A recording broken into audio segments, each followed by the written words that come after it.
Welcome back to the Arise interview, where we speak to the newsmakers as well as ordinary people doing extraordinary things around the world and featuring the voices at the heart of the conversations. I'm Somna Sambo. Now to Nigeria, where oil thefts are growing at an ever faster rate despite government officials and international companies offering increasingly dire warnings about the effect on Nigeria's crude production. Last year, the country recorded a huge deficit of almost 200 million barrels due to the rising cases of crude oil theft, aging infrastructure, underinvestment, and poor security on the waterways.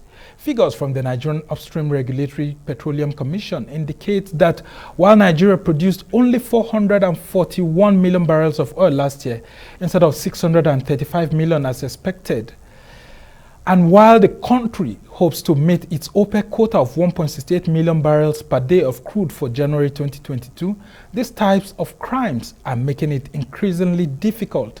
The thefts are also harming local environments as drums of crude oil used to make crude kerosene and gasoline end up leaking in villages. And with me in the studio to discuss this topic, the energy, finance and infrastructure expert Dan Kunle and a former spokesman of the Nigerian Army, Brigadier General Sani Usman Kokashika. Good to have you gentlemen join us on this very important issue because it's at the heart of Nigeria's economic existence. And I just want to start with you, Dan, on this critical issue, why we should be losing such quantum of oil to theft, considering the investment that the Nigerian government said it has made in terms of purchasing more vessels for Nimasa, ensuring that our waterways where this oil theft is supposed to be, taken through are well protected. And why do we still have this issue when the government has been able to play softly with, militants in the Niger Delta communities, engaging with them, and we haven't had so much of those disturbances, but here we are having so much of oil theft? Thank you very much. Compliment of the season and Happy New Year. Thanks. I appreciate your efforts in bringing forth once again some of these inherent problems in our political economy. When I read the editorial of this day, this morning, I never knew that you people were going to call me on Arise to review the editorial. It was a very serious editorial because I track almost every issues in the energy sector of the world. Every issue. So Nigeria, the unaccounted for crude production of this country is like this.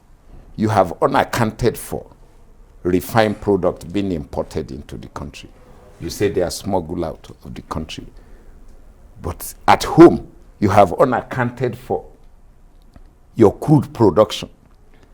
If your crude production capacity is 1.8 million, 2 million, even give it 2 million, plus even the condensate from Oso, and you have joint ventures account and joint operating account, and you have DPR, which is now the Nigerian Upstream Petroleum Regulatory Commission, and you have all the security apparatus, NIMASA, as you have just said, the secret police, secret service. You have all these people from Badagry to Bakassi in the waterfront and in the creeks and in the mangroves. Now, how can you tell me that the joint venture arrangement cannot account for what comes out from each production wellheads? It's not possible. This is a digitized world. There is hardly any rig today that we produce without having a digital record of what comes out of the rig. There's hardly any rig. Rigs have long been computerized, long time ago.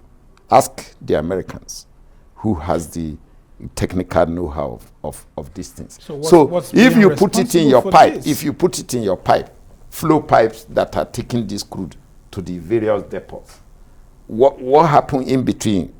The unaccounted for record from the wellhead to those depots. How many loading depots do we have for crude in this country? Just say export terminals from Focados to Brass to Boni to Kwe Ibo. So, what is lost from the wellhead to those depots, if you cannot account for them, at least you can see some in what you call spillage, and which you must give room for technical losses, you must give room for, but it shouldn't be up to this volume if something is not going wrong somewhere else. Like you said. We'll now come to the security aspect of it. I mean, this crude oil is being stolen and being sold within some of this exchange actually is being done within the waterways of Nigeria and Cameroon, or Nigeria and Ghana, or, all the way to Senegal, or even Ivory Coast and all of that. And from the investigation we've had, sometimes it could actually be a collaboration between a chain of officials, right from those working in the government to those protecting these assets, and even within the international oil companies.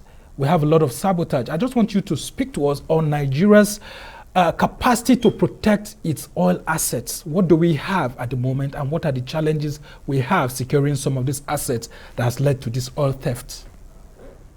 Thank you very much for the kind invitation and having me on your program. Compliment of the season, good to see you.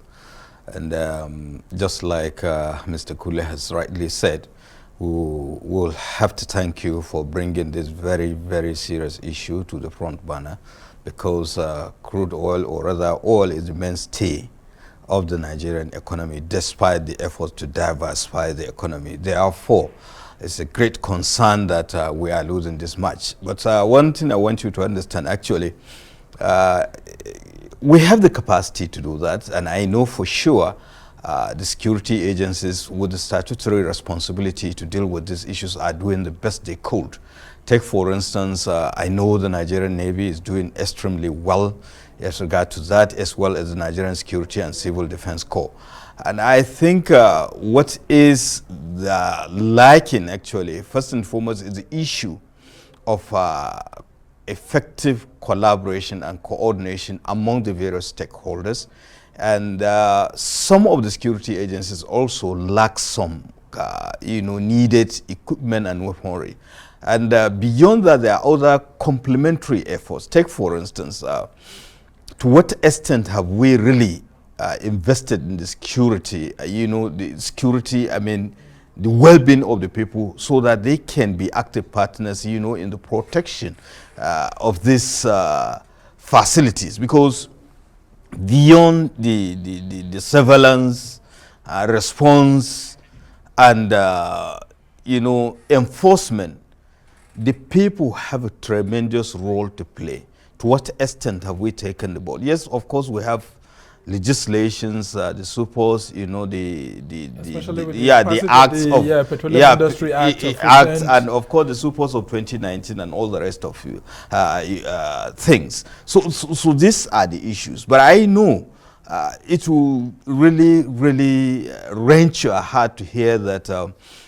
In fact, for instance, the Nigerian Navy, within between 2015 to now, I think they were able to prevent theft over 200 billion naira from the crude oil sector. And just recently also, the civil defense were able to arrest a batch that was they built it into compartments that is worth 64 trailers. Wow. Of oil. so these are the issues. But let's talk about some of these security personnel too. There have been accusations that those who actually I'm coming to that. The problem, actually, I have just mentioned some aspect of it. It's a very lucrative business, crude oil. Very lucrative. And that is why high-profile people are involved. So, to a large extent, it is very, very difficult, unless, of course, we go back to our criminal justice system. Thankfully, now the Office of the Attorney General, Minister of Justice, is coming up with other forms of legislation so that it will invoke collaborative effort. But the most important aspect of it, beyond the kinetic aspect, we have to also look at the non-kinetic aspect. I have mentioned of, bringing on board stakeholders, and the efforts of the Office of the Attorney General, we have been wasted, because most of the arrested, crude excuse me, crude oil is being wasted. Now they are thinking of ways to make use of it. And that's, to a large extent, is just like what is happening with banditry and all the rest, the locally, the local arms manufacturing industry that is springing up. What do you do with these people with extreme talents in this aspect? Do you prosecute them, or do you find a way of bringing? So this saying that they're having a challenge prosecuting them. Exactly. When they are arrested, the criminal justice the Navy system hands them over to the AGF. We don't see that. So I made mention of the fact that we need to really synergize and streamline the activities of the security agencies so that there will be effective collaboration and cooperations, knowing fully well there must be a lead agency to do that. Okay, very interesting. Let me just bring you back, Kunle. There's the issue of, Nigeria now being unable to meet its quota, because we were saying that we'll do 1.88 million barrels per day. I mean, we've been given 1.68 million barrels per day, for example, in January by OPEC. But latest figures showed that we actually did 1.25 million barrels per day. This is a huge hole in Nigeria's economy. How do we come out of this? You see, thank you very much. Once again, we are back to you occasionally, I don't know, maybe because I read too much about what is going on. So at times I find myself in a very tight corner to talk in this country on very serious. Because you think the leaders are not listening, or they don't take advice? Thank you. On very serious national strategic asset like this. Because if you have capacity, your reserve is about between 35 and 38 billion barrels reserve we have today. And we have gas in excess of 200 trillion cubic feet. And your production capacity as of today, if you count all the rigs that are live rigs, because many Nigerians don't need, many of the rigs are not live. Many oil wells are not live in this country. All the rigs that are live, that are bringing out products onshore, they may be able, if they are properly maintained and flow lines are maintained, they may be able to bring out up to 2.2 million barrels total. If properly managed. If properly managed. Very quickly. So our problem is maintenance. We cannot maintain anything. You must ask the IOCs what they have been going through in the onshore with all the community issues. The social license for them to produce and optimize resources has been very difficult over the years. Is that really the reason why they are divesting? That is why they are divesting. And also, oil is a declining asset.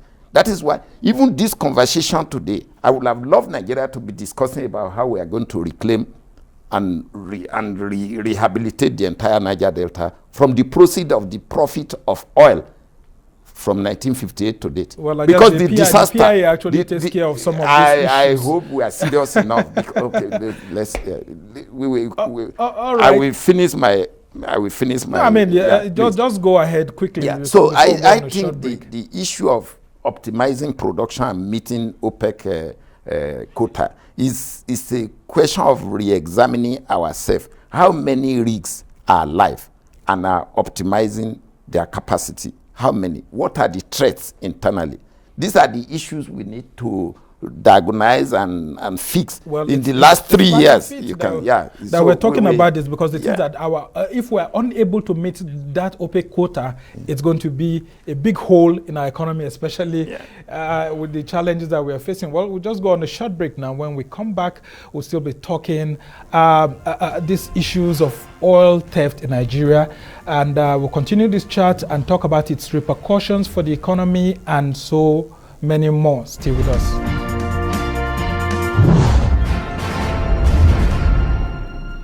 Back to the Arise interview. As you've been hearing here on the show, Nigeria lost not less than $3.5 billion revenue to crude oil theft in 2021 alone. That's about 10% of the country's foreign reserves. While Nigeria is not the only country to face oil theft directly, reports show that it experiences the most significant average losses by far. I still have with me in the studio the energy, finance and infrastructure expert Dan Kunle and a former spokesman of the Nigerian Army, Brigadier General Sani Usman. And I come to you, General Usman. Last year in September, the federal government set up a tripartite committee made up of several organizations, the NNPC, the security services, and then Nigeria Oil Spill Detection and Response Agency, NOSDRA. And despite that, we've seen, an increase. How could we be losing 3.5 billion US dollars? I mean, monies that we should have poured into the infrastructural development of the country, and yet we are losing it, yet we are going out to go and look for loans. Meanwhile, we could actually make these monies from our own backyard. What's actually going on? How do we ensure that the security sector is well strengthened to protect the economic sector from bleeding?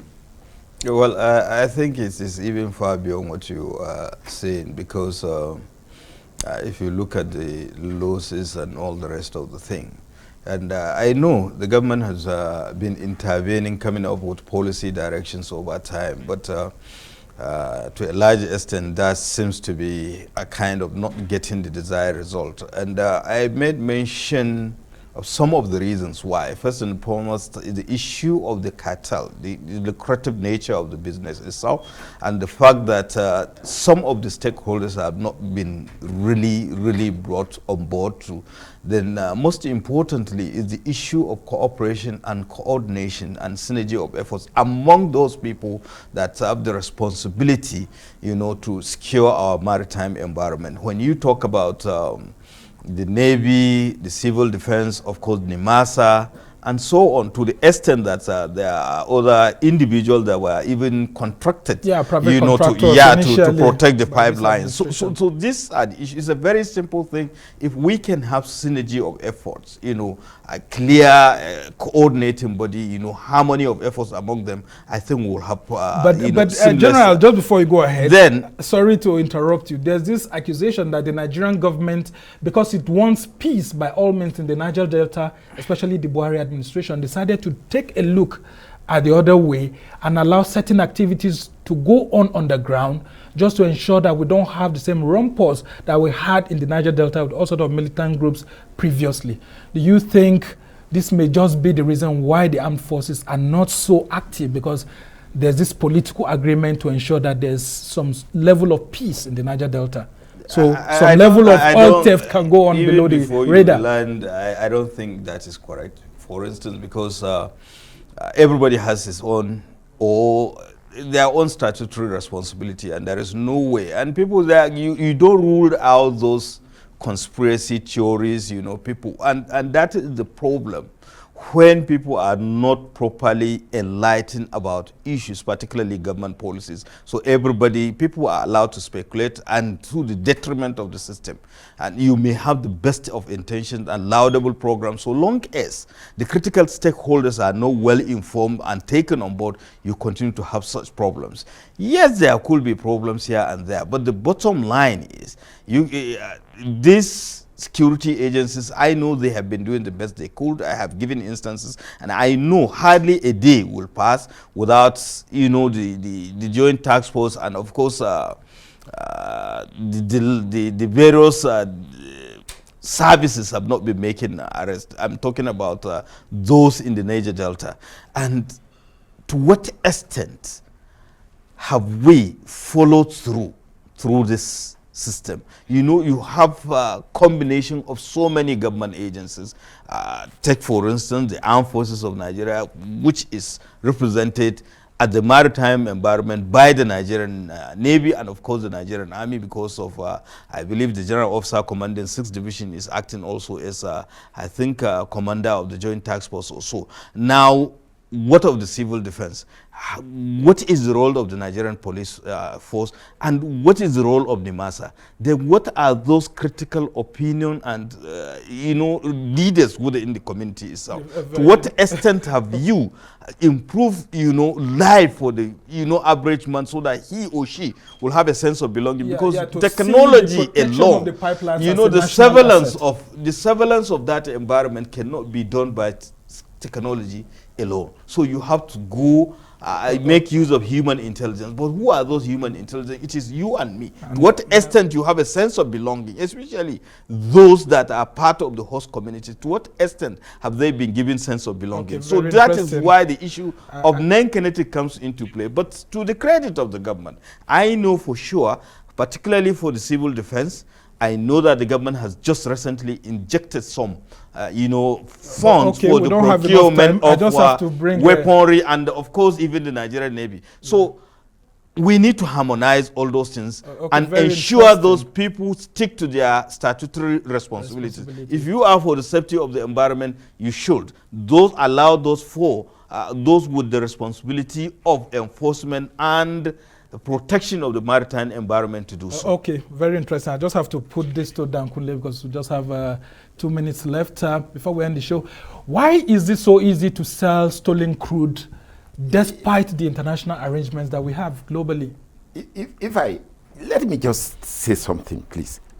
Even some of these conspiracies, because I'm very scientifically inclined, I like to validate information, because when I'm talking at a level like this, somebody is going to Google my name and quote what I said to use to make decision, maybe in Goldman Sachs or somewhere in the world. Yes. That Kunle said this in Nigeria, which means it must have some fair representation of truth. So I don't know whether, if we are really serious, if you take the satellite imagery from Bakassi to Badagry every day, ask Leo's house in London that insure all the vessels that come to carry this crude away. There is hardly any vessel, any large crude carrier vessel in the world that is not digitized with GPS. So what is loading, what is not loading is there. So at times I am beginning to even doubt the veracity of the volumes that we claim.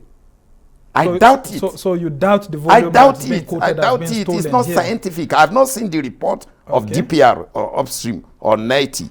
I've not seen it. But I know there are unaccounted for. The percentage I may not be able to say. But I begin to ask whether we will continue in this primitive manner of managing our strategic assets. So we need to digitize more of those yeah, assets. Exactly. I think it's time we deploy satellite. What does it cost? It's very cheap. So I must thank you, we always don't have enough time to. We must thank you, Dan Kunle, for this opportunity to actually say more on this. And we must thank you, General, too.